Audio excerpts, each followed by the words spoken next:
Good evening. Welcome to our adult Bible study for September the 23rd.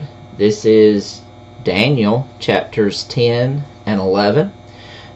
We have been looking at the book of Daniel, and we are drawing close to the end of the book at this particular point in time. Tonight we're going to look in chapters 10 and 11 at the final vision of Daniel. Some of the information that was presented there, and then next week we will conclude the book with chapter 12 and some final remarks on the book of Daniel. So we'll try to complete that next week in our study of chapter 12. But tonight we're in Daniel chapter 10, starting in verse 1. This is Daniel's final vision, and it basically repeats the visions in chapter 7 and chapter 8 in more detail. It gets down to the nitty-gritty, if you will, of the exact transitions of power and what would be taking place. Now, this particular chapter in Daniel, this final vision of Daniel, coincides with the rebuilding of Jerusalem and the city walls and the temple by Ezra and Zerubbabel. So this particular chapter and the next chapter is after the children of Israel have already begun to return back to Jerusalem. Daniel is an elderly man at this time, probably unable to make the journey back to Jerusalem, so he's staying in Babylon, if you will. He's not planning to go back to Jerusalem. He left, if you will remember, when he was 12 years old. Now 70 years passed in the Babylonian captivity, and so now Daniel is an elderly man. And if we look at this little chart, I've put it up here for us. Verse 1 says, "In the 3rd year of Cyrus, king of Persia, a thing was revealed unto Daniel, whose name was called Belteshazzar. And the thing was true, but the time appointed was long, and he understood the thing, and had understanding of the vision." So he had a vision, and it's in detail of, again, what he saw in chapter 7, chapter 8. So in this little chart I found, it says a suggested early Medo-Persian Bible chronology. 539 BC was the fall of Babylon. 538 BC was Daniel in the lion's den under Darius. And then Cyrus comes to rule. 537 BC issues the decree for the children of Israel to return to Jerusalem. And that's found in Ezra chapter 1, verse 1. Then in 536 BC, the 2nd year of Cyrus, the Jews actually began returning. Ezra, Zerubbabel began returning with a remnant back to Jerusalem to rebuild the temple, to rebuild the city walls, and all the things that would take place then. And then in 535, a year or so later, Daniel's going to have this final vision, and he's going to have the details of the end of the Persian Empire moving into the Greek Empire, as well as the final of all of human history. Daniel's going to get a glimpse of all of this. There's a clip from my Bible that I've included here. The first return, Ezra chapters 1 through 6, under Zerubbabel, was around 535 to 515 BC. And that fits right in with Daniel's final vision in 535, being right in the midst of that. And then the book of Esther would have been written between 483 and 473 BC. So we have some of Esther's history. Remember Ezra and Nehemiah, Esther, Job, Psalms, and Proverbs from our Old Testament study we did recently. So we have the book of Ezra going on during this period of time. We have the book of Esther going on during this period of time.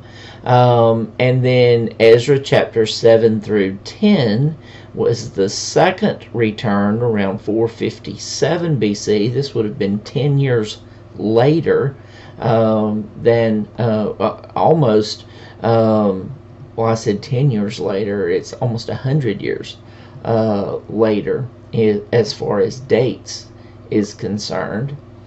From 515 to 457 would have been 43, 58 or so years that this has been going on. And then 444 to 425 BC, we have Nehemiah written, and this is the third return of the children of Israel back to the promised land. So we have three different returns, the books of Ezra, Nehemiah, and Esther, all during this period of time after Daniel's around and after Daniel's final vision that we're studying about tonight. So just to get a time frame of what's going on, the children of Israel are returning to Jerusalem. They're rebuilding the temple. They're rebuilding their lives, the city of Jerusalem, the walls of Jerusalem. All of these things are taking place.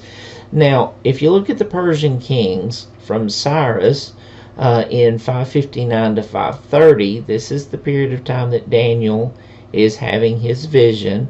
Then after him is a list of kings, Cambyses, Smerdis, Darius I, Ahasuerus, Artaxerxes, Darius II, taking us down to the time of Nehemiah carrying the last return of folks back to Jerusalem. So these are the kings that are going on, during this period of time, and the activities that are going on. So I want you to understand that Daniel is having this vision as the children of Israel are returning to Jerusalem. So this is the end of the Babylonian captivity, and moving down to the end of Daniel's life as well. So in verse 2, in those days I, Daniel, was mourning 3 full weeks. Now for some reason Daniel was mourning. Maybe he got word that the Jews that had returned to Jerusalem were facing difficulty. There is some thought that maybe Cambyses, the king that would follow Cyrus, was causing some problems, and there was some hearsay, and so Daniel maybe had been fasting as a result of what he sees going on with his people. Maybe he's fasting and mourning just to seek God for the restoration of Jerusalem. But at any rate, he's seeking God devoutly to try to understand something, or to confess for the people, or to just make his wishes known to God. He does this for 3 full weeks. Now this is 21 days, 21-day fast. If you've ever tried fasting, a week is hard. 2 weeks is really hard. 3 weeks is getting on up there. And to make it for a full 4-week fast, 30 to 40 full days, is a challenge, a great challenge. So here Daniel is mourning for 3 full weeks. I ate no pleasant bread, neither came flesh nor wine in my mouth, neither did I anoint myself at all till 3 whole weeks were fulfilled. So he didn't take a bath, he didn't eat, he didn't drink anything pleasant for this extended period of time. And in the 24th day of the first month, as I was by the side of the great river, which was Hiddekel, then I lifted up my eyes and looked, and behold, a certain man clothed in linen, whose loins were girded with fine gold of Uphaz. His body also was like the beryl, his face as the appearance of lightning, and his eyes as lamps of fire, and his arms and his feet like in color to polished brass, and the voice of his words like the voice of a multitude. Now, if you read Revelations chapter 1, verse 13 through 15, you see a similar image that John saw on the Isle of Patmos. Both of these images would relate to Jesus Christ in his resurrected form. So Daniel is seeing a heavenly figure clothed in white linen, girded about with fine gold. Body was like beryl. Face is the appearance of lightning, very bright. Eyes as lamps of fire. Arms and feet like in color to polished brass. And the voice of his words like the voice of a multitude. So he's seeing Jesus Christ. He's seeing this heavenly figure. And he sees it talking with him. And I, Daniel, alone saw the vision. For the men that were with me saw not the vision, but a great quaking fell upon them, so that they fled to hide themselves. Now this parallels with Paul in Acts chapter 9 verse 7 on the road to Damascus, where Paul saw Jesus Christ through a bright light. Paul ended up being blinded for a period of time after this encounter, as scales developed on his eyes from the brightness of Jesus, who spoke with Paul. Paul later says that he met with Jesus on the road to Damascus. So this is a similar thing that Daniel experiences here, is this vision of Jesus Christ, a meeting with him. Daniel had people with him at this time of the vision, but they did not hear the vision, did not see the vision. They heard a shaking or a quaking fell upon them, and they hid themselves. So Paul, the folks around him, heard a noise, but they did not hear the words that Paul heard. Verse 8, therefore I was left alone and saw this great vision, and there remained no strength in me, for my comeliness was turned in me into corruption, and I retained no strength. So he was like faint. It so startled him and so bothered him that he literally fainted and fell flat on his face. Yet I heard the voice of his words, and when I heard the voice of his words, then was I in a deep sleep on my face, and my face toward the ground. So Daniel had passed out. Okay, he had passed out, face down on the ground, in a deep sleep. I would say almost unconscious. But he heard this voice, and behold, a hand touched me, which set me upon my knees and upon the palms of my hands. So we see in the picture a figure in the waters of the river, Daniel on the banks of the river on his hands and knees with his hands outstretched in a semi-prone to kneeling position. And he said unto me, O Daniel, a man greatly beloved. Now I love this part of this chapter. O Daniel, a man greatly beloved. God loved Daniel. Daniel had done the things that he was supposed to do. If we go back to his youth, as 12 years old, he's carried captive to Babylon, but purposes within himself not to defile himself with the king's meat. And by age 15, he's working in the kingdom for the king, and he lives his entire life to be in his 80s and continued to serve the kings of the Medes and the Persians even after the Babylonians. So he was dedicated. He wasn't bitter. He wasn't full of anger. He did a great job for the kings. He interpreted the dreams. He served God. He continued to pray even when the law said he couldn't. So Daniel was just a good man, a very good man, and God loved him. Understand the words that I speak unto thee, and stand upright, for unto thee am I now sent. And when he had spoken this word unto me, I stood trembling. So when Daniel was spoken to by this angel, he was told to stand up, And I say angel, Jesus Christ himself could very much have been this person that Daniel was seeing. So then said he unto me, Fear not, Daniel, for from the first day that thou didst set thine heart to understand, and to chasten thyself before thy God, thy words were heard, and I am come for thy words. So here, the minute Daniel started fasting and praying, 3 full weeks, this messenger was sent to speak to him and to instruct him. And verse 13 says, But the prince of the kingdom of Persia withstood me 21 days. So here, the prince of the kingdom of Persia. Now, this would have been Cyrus, the king, and possibly his son Cambyses. So here, Daniel is seeing in this vision this angel coming and speaking to him, rising him up on his feet, giving him this message of God, telling him the interpretation of this vision, but was hindered by the prince of Persia.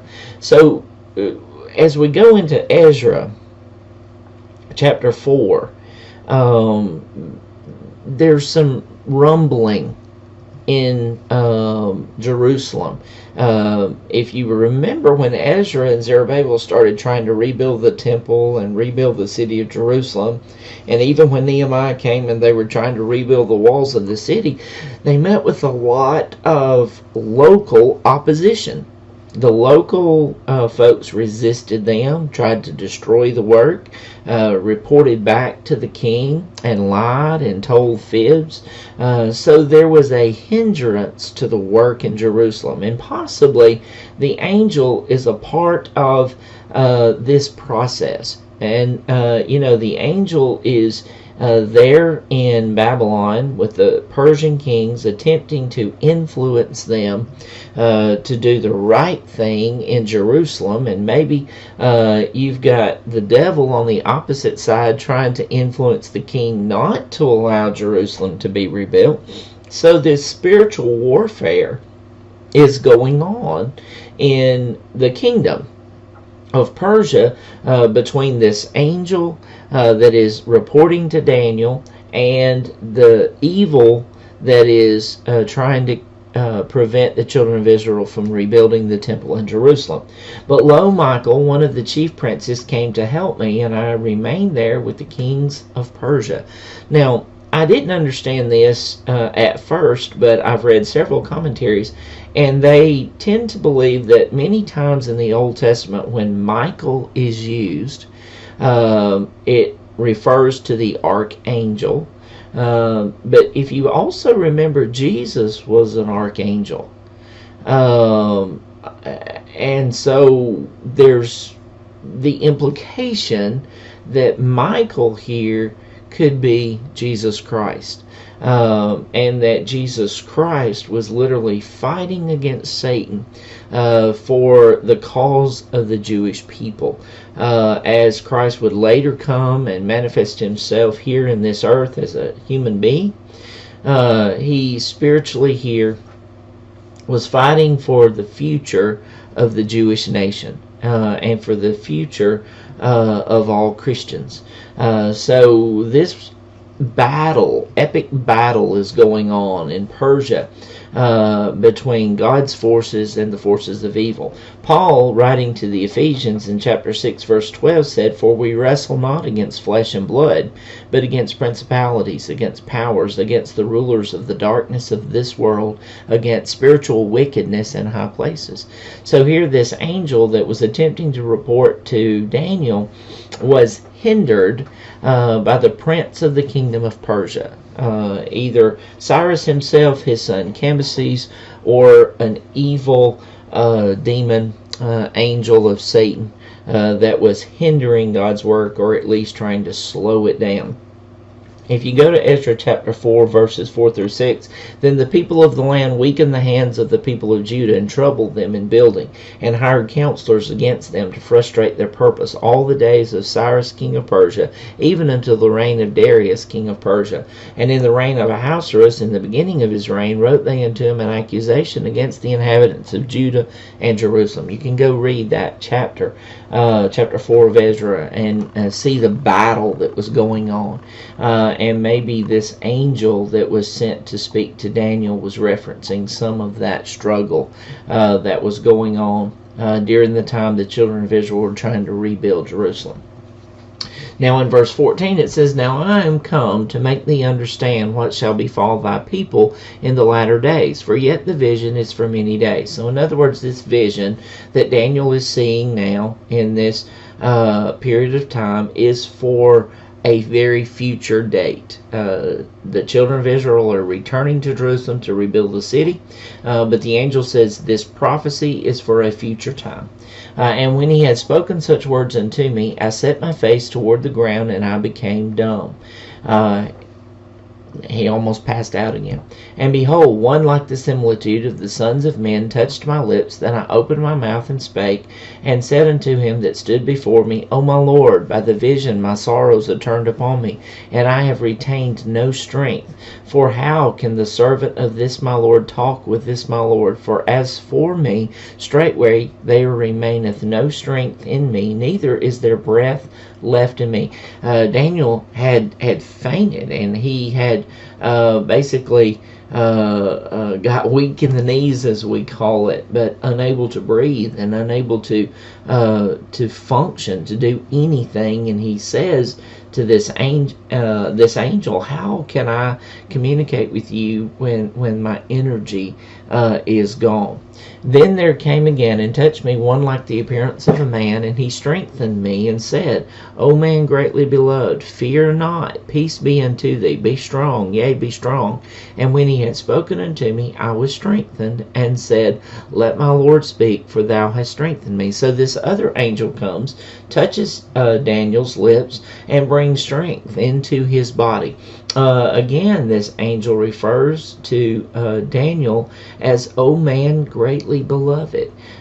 So God loved Daniel and cared very much for Daniel, and wanted Daniel to have an understanding of the future of Israel. Right now, that future is uncertain. The remnant is returning, but they're meeting great opposition.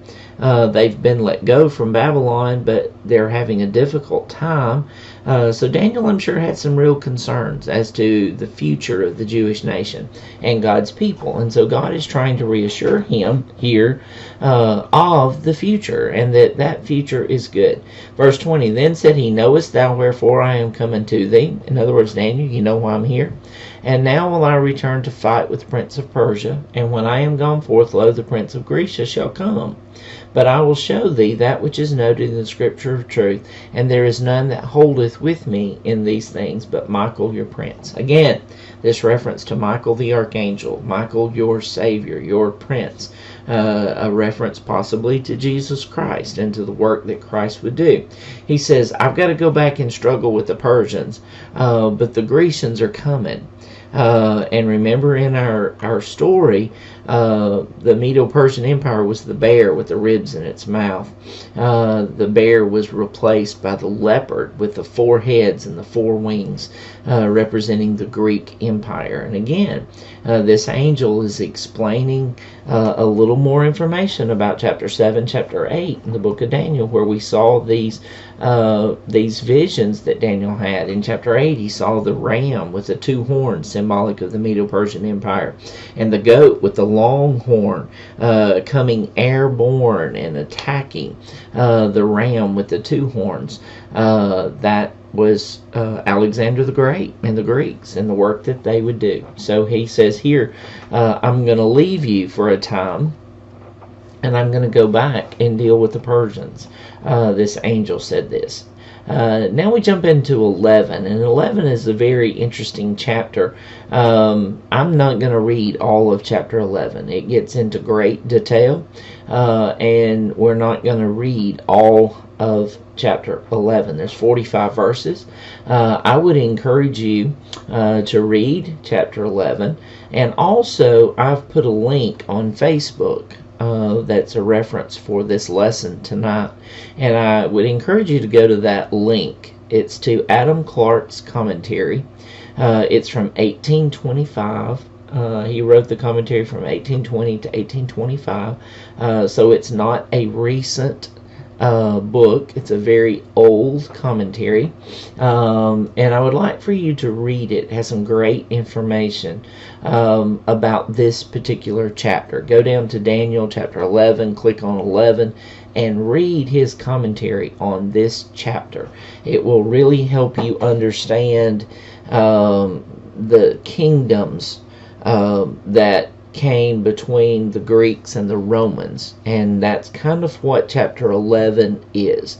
It's a transition from the Persian Empire to the Roman Empire, and it gives you the history between the Persians and the Romans, and it's viewed as a very accurate prophecy, a very accurate to history book, so much so that the critics of the book of Daniel see chapter 11 as evidence that it could not have been written during the Babylonian captivity. It had to have been written during the Maccabees, which would follow the last character in this book. So this chapter is one of the arguments against the book of Daniel as being written by Daniel and an actual character in the Babylonian captivity. It says that it's too accurate for it to be prophecy. But folks, God is perfect. God is all-knowing. God loved Daniel. God trusted Daniel. And I have no doubt in my mind that God gave Daniel this information as a testament to us that God knows the kingdoms of man. And God has ordered the kingdoms, and God will finish the kingdoms. And that's what the book of Daniel tells us. The book of Daniel gives us hope in the midst of persecution, in the midst of difficulty. We can have hope knowing that God has ordered these events. God knows exactly the time and the longevity of each and every kingdom. So first off, in Daniel chapter 1 verse 1, it says, "Also I, in the first year of Darius the Mede, even I stood to confirm and to strengthen him. And now will I show thee the truth. Behold, there shall stand up yet 3 kings in Persia, and the fourth shall be far richer than they all. And by his strength, through his riches, he shall stir up all against the realm of Grecia." This is going to play out in almost detail. And this was the rule of Persia. And following the rule of Persia would come Alexander the Great. In verse 3, "And a mighty king," this is Alexander the Great, "shall stand up, that shall rule with great dominion, and do according to his will. And when he shall stand up, his kingdom shall be broken, and shall be divided toward the 4 winds of the heaven, and not to his posterity, nor according to his dominion which he ruled. For his kingdom shall be plucked up, even for others besides those." Now, I showed you this picture when we were back in chapter 7. I want to show it to you again. This picture is a picture of the Greek Empire. The Greek Empire was going to divide into 4. The leopard with the 4 heads. It's going to divide into 4 kingdoms. You've got Thrace, which was Asia Minor, Macedonia, which was Greece, Syria, which was the areas of Babylon, Syria, Afghanistan, Iran, into India, and then you have Egypt, which was North Africa. So you have these 4 kingdoms, and then the little horn would come up out of these kingdoms, and that little horn was going to be Rome. Then we have more that follows that, but that gives us a starting place for this verse. So Alexander the Great is the mighty king. He's going to defeat the Persians and come on the scene. His kingdom will be broken. That long horn is going to be broken, and 4 other horns are going to come up under it. These were not 4 of his children. This was going to be 4 of his generals that would end up taking the throne from Alexander the Great after his death. Alexander died early, in his early 30s, of unknown causes. He just got sick and died. Possibly malaria, some other condition that took his life, and he died. So it was not his posterity, nor according to his dominion which he ruled, for his kingdom shall be plucked up even for others besides those. So his kingdom went to 4 generals, and not to his own children. Now, the Greek Empire, between Alexander the Great, these 4 kingdoms, to the time of the Romans, we see several things happen. So when you go to Adam Clarke's commentary and you click on it and you go to Daniel chapter 11 and you read it, he literally lists all the kings, the kingdoms, the events that would take place throughout the rest of this chapter.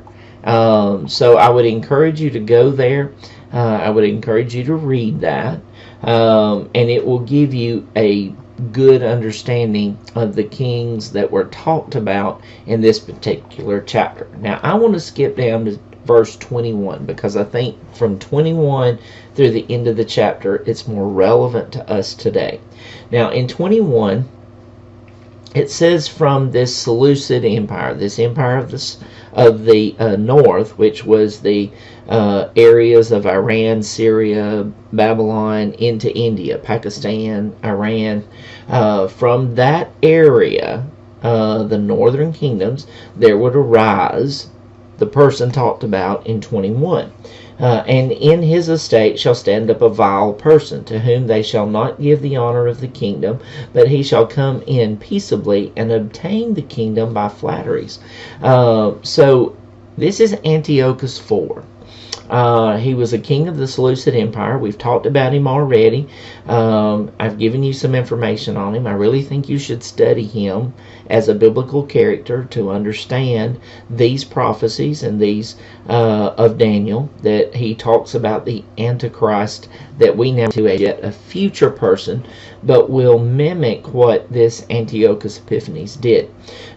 He took upon himself the title Epiphanes, which means illustrious one, or God manifest. He would later in his reign set up an image of himself in the temple in Jerusalem, and would command the Jews to worship him. But in verse 21, this is being stated again. It's already been stated, but it's being stated again. In his estate shall stand up a vile person, to whom they shall not give the honor of the kingdom, but he shall come in peaceably and obtain the kingdom by flatteries.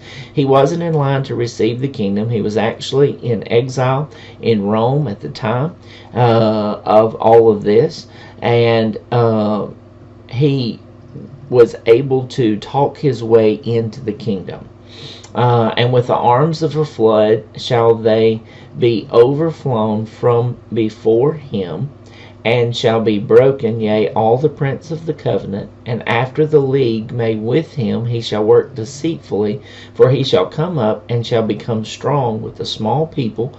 He shall enter peaceably, even upon the fattest places of the province, and he shall do that which his fathers have not done, nor his fathers' fathers. He shall scatter among them the prey, and spoil, and riches, yea, and he shall forecast his devices against the strongholds, even for a time. Now, the Antichrist is also going to fit this kind of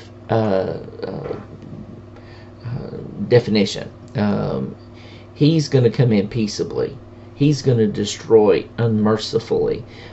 He's going to wreak havoc with the children of God and do horrible exploits and horrible things. So this Antiochus Epiphanes, as he comes in, as he gains power, he horribly mistreats the Jews, horribly attacks the temple in Jerusalem, and is just a very vile person. He shall stir up his power and his courage against the king of the south with a great army. Antiochus Epiphanes was riding into Egypt to conquer Egypt, and the king of the south shall be stirred up to battle with a very great and mighty army. But he shall not stand, for they shall forecast devices against him. Yea, they that feed of the portion of his meat shall destroy him, and his army shall overflow, and many shall fall down slain. And both these kings' hearts shall be to do mischief, and they shall speak lies at one table, but it shall not prosper, for yet the end shall be at the time appointed. Then shall he return into his land with great riches, and his heart shall be against the holy covenant, and he shall do exploits and return to his own land. At the time appointed he shall return and come toward the south, but it shall not be as the former, or as the latter, for the ships of Chittim, which is Rome, shall come against him. Therefore he shall be grieved, and return, and have indignation against the holy covenant. So shall he do. He shall even return, and have intelligence with them that forsake the holy covenant. So here, this Antiochus Epiphanes is going to come in. Remember, he's in Syria. He's going to attack Egypt, and there's going to be a struggle back and forth, and eventually Rome's going to intervene and stop him from taking Egypt and stop his progress. As you study history, if you look at Adam Clarke's commentary, you will see how this actually played out. It may be proper to stand a little here and reflect how particular and circumstantial this prophecy is concerning Egypt and Syria, from the death of Alexander to the time of Antiochus Epiphanes. There is not so concise, comprehensive, and regular an account of their kings and affairs to be found in any authors of those times. The prophecy is really more perfect than any history, and is so wonderfully exact, not only to the time of Antiochus Epiphanes, but likewise equally so beyond that time, that we may conclude, in the words of the inspired writer, no one could thus declare the times and seasons but he who hath them in his own power. And that's from the Adam Clarke commentary. In other words, God himself knew exactly what was going to happen. He told it to Daniel. Daniel recorded it, and then it happened just as exactly as God had said it would. And even the history books of this particular time do not more accurately record the events from Alexander the Great to Antiochus Epiphanes as the book of Daniel. That's amazing, and it shows us the power of God. And to really understand chapter 11, you really have to know the history of the Egyptians and the Syrians after the fall of Alexander the Great. So, to truly understand the Bible, to understand Daniel, to understand what was going on, we really need to understand these kings and queens and connections that Daniel talked about in chapter 11. Now, starting in verse 31 and through the rest of the chapter, Daniel is pointing forward, to beyond the Greeks, to possibly the Romans. In verse 31 it says, "And arms shall stand on his part." Arms here refers to Rome. "And they shall pollute the sanctuary of strength, and shall take away the daily sacrifice, and they shall place the abomination that maketh desolate." Now again, in Jesus' time, in Matthew chapter 24, Jesus refers to this abomination that maketh desolate. We talked about Antiochus Epiphanes, the names given to him, and how that applied to the abomination that maketh desolate, and how Jesus also referred to that. But Jesus was talking about yet future events. Antiochus Epiphanes had already taken place at this particular point in time. So Jesus had to be referring to something in the future in Matthew chapter 24. Matthew chapter 24 describes the destruction of Jerusalem in AD 70 by the Roman Empire. We know that happened. It took place. The temple was desecrated. It was taken apart. The gold was carried off to Rome. And the temple and the sanctuary was totally destroyed. Even the foundation was rooted up by the Romans. So we know that Christ was referring to a future event. So if Daniel is talking about Rome and the sanctuary, maybe he's talking about Epiphanes, but maybe he's talking about yet a future event, even beyond what Rome did in AD 70 after the death of Christ. Verse 32 says, "And such as do wickedly against the covenant shall he corrupt by flatteries, but the people that do know their God shall be strong and do exploits." The comfort here becomes that if I trust God, I will know the difference. I will know the Antichrist. I will know when something is evil, and I will know to avoid it. So it's important for me to avoid the evil. Verse 33 says, "And they that understand among the people shall instruct many, yet they shall fall by the sword and by flame, by captivity and by spoil many days." For 300 years, the Romans abused Christians after the death of Christ, up until the time of Constantine. When Constantine legalized Christianity.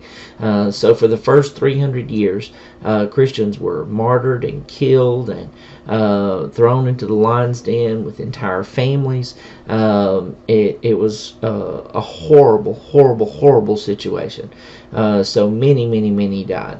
But yet, even with that persecution, Christianity flourished and spread throughout the entire world, throughout the Roman Empire, and throughout the known world of that day.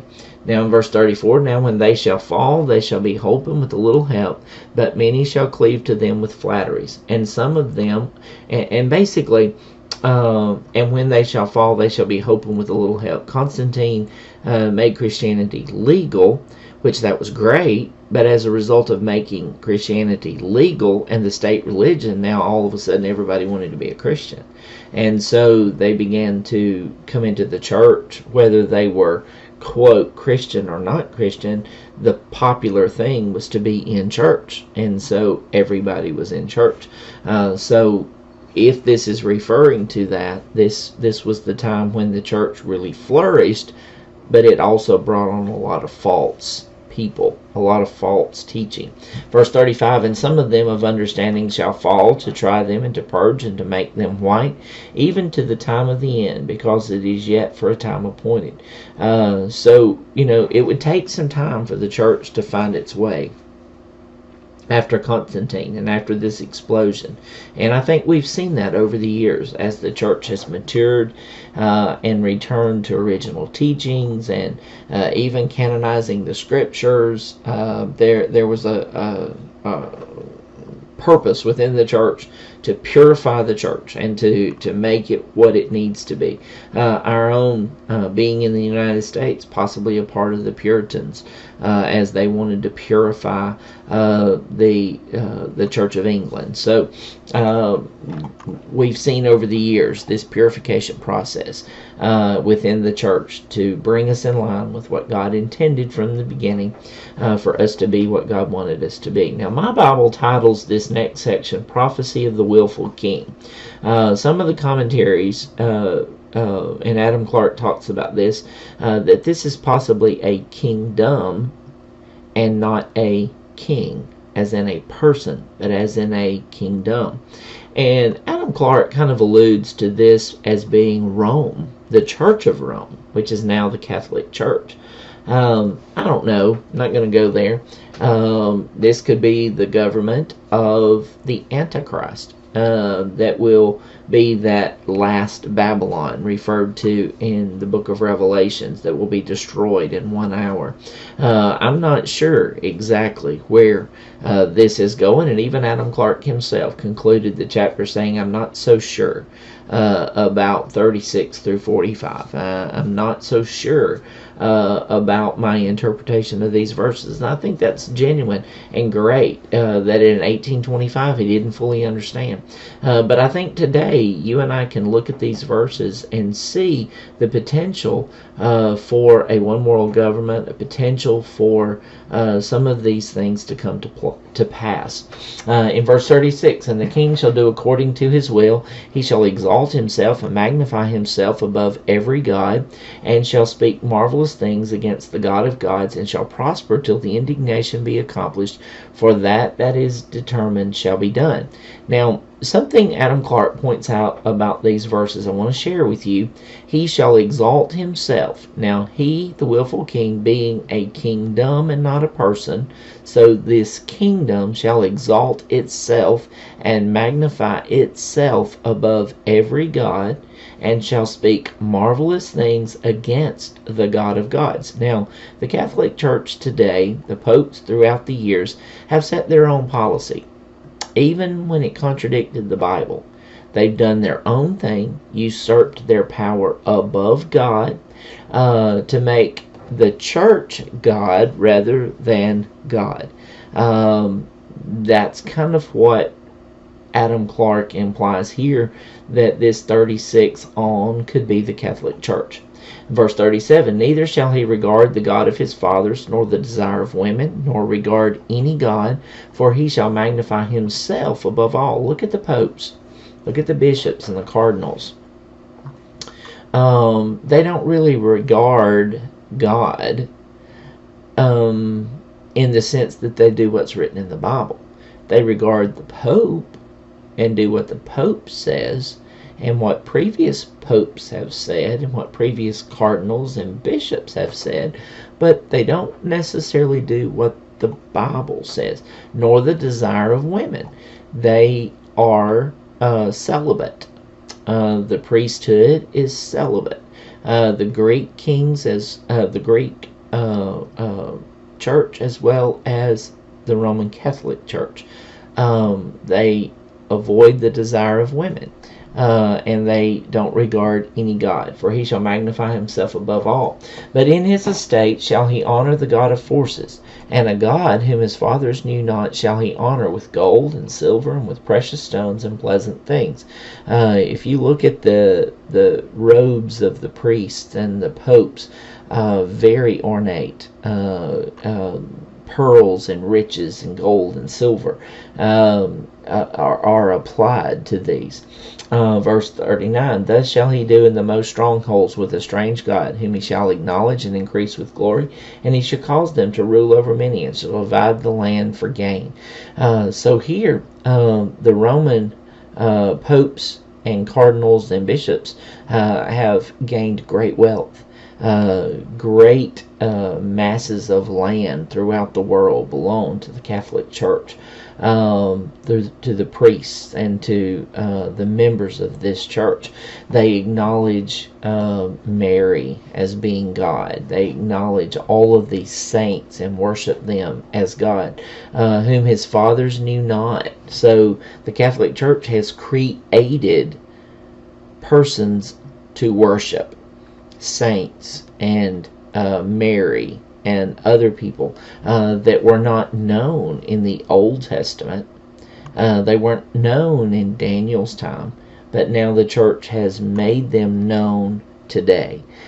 I don't know that I should go so far as to say this is the Catholic Church, but Adam Clarke implies that this is the Catholic and the Greek Orthodox churches. Verse 40, and at the time of the end shall the king of the south push at him, and the king of the north shall come against him like a whirlwind, with chariots and with horsemen and with many ships, and he shall enter into the countries and shall overflow and pass over. Now Adam Clarke points to a different south and a different north. Here, north being possibly Russia. And he kind of leaves it there. And I'm just going to kind of leave it there too. 41. And he shall enter also into the glorious land, and many countries shall be overthrown, but these shall escape out of his hand, even Edom and Moab and the chief of the children of Ammon. These are those Arab nations that still are independent in the Middle East. He shall stretch forth his hand also upon the countries, and the land of Egypt shall not escape. But he shall have power over the treasures of gold, of silver, over all the precious things of Egypt, and the Libyans and the Ethiopians shall be at his steps. But tidings out of the east and out of the north shall trouble him. Now this, if referring to Antiochus Epiphanes, he did leave. Therefore he shall go forth with great fury to destroy and utterly to make away many. And he shall plant the tabernacles of his palace between the seas and the glorious holy mountain. Yet he shall come to his end, and none shall help him. As did Antiochus Epiphanes, came to nothing. The Bible talks about the Antichrist being destroyed by the return of Jesus Christ himself. So as we look at this passage, as we look at these circumstances, I think it's still pointing forward to the government of the Antichrist and to the actions that he will bring about and the things that he will do as we move into the end times. So I hope you've enjoyed this particular study of Daniel chapters 10 and 11. Hopefully next week we will look at Daniel chapter 12 and complete our study in the book of Daniel. Hope you can join us. Have a good evening.